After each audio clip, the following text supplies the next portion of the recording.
Hello student, welcome to my channel master classes. My name is Talib और आप देख रहे हो master classes YouTube channel. Class 10th की मैथमेटिक्स का चैप्टर नंबर 12 चल रहा है जिसका नाम है सांख्यिकी।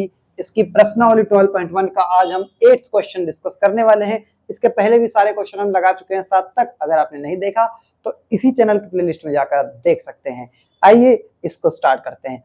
क्या कह रहा है देखो, पूरी हिंदी में लिखा है, मैंने थोड़ी हिंदी बीच के काट दी है, हालांकि मेरे थंबनेल पर लगा होगा ये सवाल, आप देख लीजिएगा। किसी कक्षा अध्यापिका ने पूरे सत्र में, पूरे साल में कक्षा में 40 विद्यार्थियों की अनुपस्थिति, मतलब निम्नलिखित 40 विद्यार्थियों की अनुपस्थिति दर्ज की, रिकॉर्ड किया। उसका तो ये है उसकी अनुपस्थिति। इस तरीके से इसका माध्य ज्ञात करें। इसका क्या करना है आपको? माध्य ज्ञात करना है। कुल मिला के मेन चीज जो है हमारे समझने की वो ये सारणी दी गई है और इस सारणी का माध्य निकालना है। तो इस सारणी में एक नंबर ऑफ डेज 0 से 6 दिन जो विद्यार्थी अनुपस्थित रहे वो है छात्र, उसमें 11 लोग हैं जो 0 से 6 दिन ही अनुपस्थित रहे। 6 से 8 दिन जो अनुपस्थित रहे वो 10 लोग हैं। 10 से 14 लोग जो हैं वो 7 दिन अनुपस्थित रहे। 7 छात्र जो हैं 10 से 14 दिन अनुपस्थित रहे। इस तरीके से आगे भी है। तो इसका माध्य निकालना है। उसके लिए क्या करें, ये जो चीज ऐसे लिखी है उसको हमने ऐसे लिखा, ये जो चीज ऐसे लिखी है उसको हमने ऐसे लिखा। माध्य ज्ञात करने के आपके पास 3 विधियां हैं, उनमें से किसी एक का इस्तेमाल करके आप निकाल लीजिए।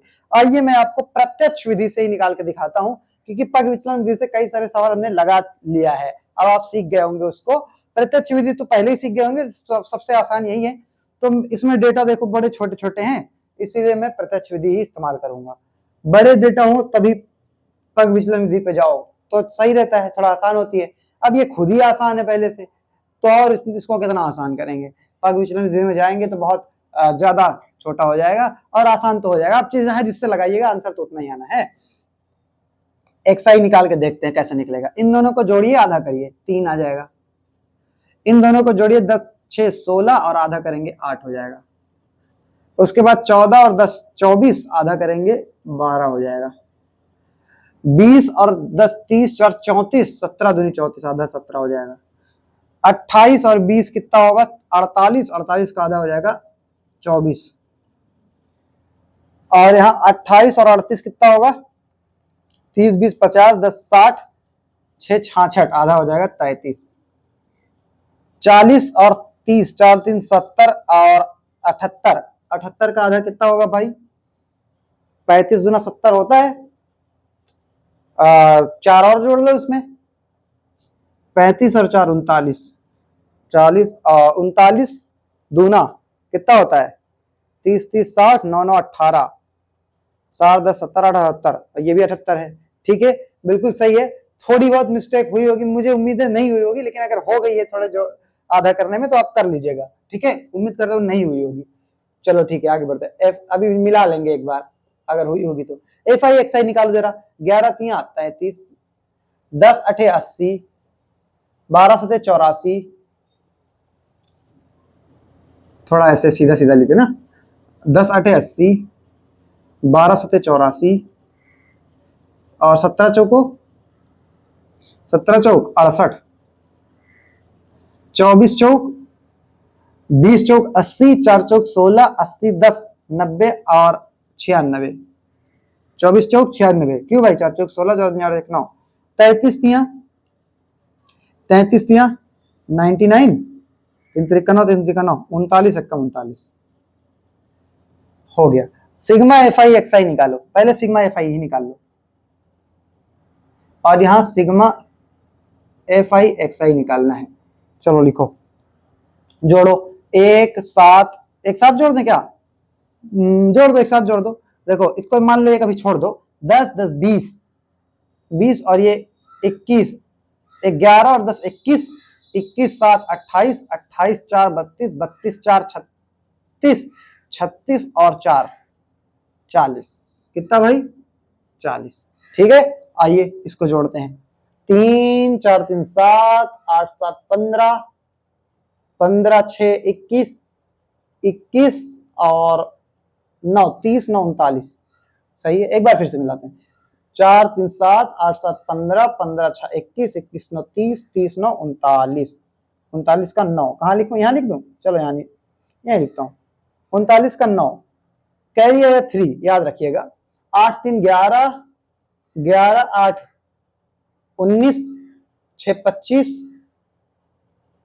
25 और 9 9 18, 25 10 35, 35 और 3 और है 35 10 45 एक 46, 46 में 3 कैरी भी था, 46 3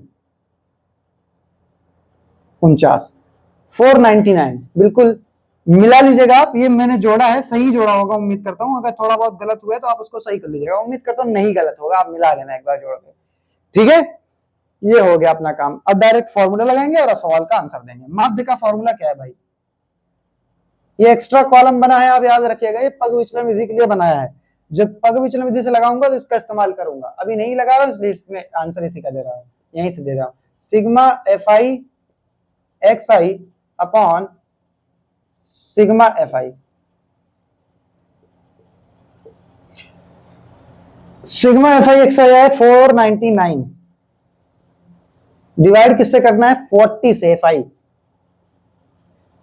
0 से काटेंगे पहले हम, तो यहां एक डिजिट के बाद पॉइंट लग जाएगा, यहां 49.9 हो जाएगा, नीचे 4 बचेगा, 4 से काट दो जो आएगा आंसर है भाई, काट लो। 4 एक कम 4, 4 एक कम 4, इसमें करेंगे 4 दूनी 8, 4 दूनी 8, एक बचा, एक इसको देंगे, ये 19 हो जाएगा, पॉइंट लगा लो। 19 में पढ़ेंगे 4 चौक 16, 3 बचा, 3 में पॉइंट लगा है, 0 लगा सकते हैं। 4 सते 28, 28 2 बचा, 4 पंचे 20, ये पूरा एग्जैक्ट आंसर आ गया। ये है माध्य। तो इतना इजी क्वेश्चन है, बहुत ज्यादा कठिन नहीं है, अगर आप 2-4 बार देखेंगे लगाएंगे तो आ जाएगा। ये है प्रत्यक्ष माध्य विधि से माध्य निकालना। तो मिलते हैं नेक्स्ट क्लास में, जिसमें हम 9वां क्वेश्चन डिस्कस करेंगे। ये शायद 7वां क्वेश्चन था क्या, नंबर एनीवे नंबर देख लेना आप, 7वां था कि 9 8वां ही है, देख लीजिएगा। मैं 8वां ही है शायद, ये बिल्कुल सही है। इसके बाद लास्ट क्वेश्चन एक और बचता है इस एक्सरसाइज का, फिर ये एक्सरसाइज खत्म करेंगे राउंड अप करके, फिर हम नेक्स्ट एक्सरसाइज पे चलेंगे जिसमें हम बहुलक निकालेंगे। Thanks for watching.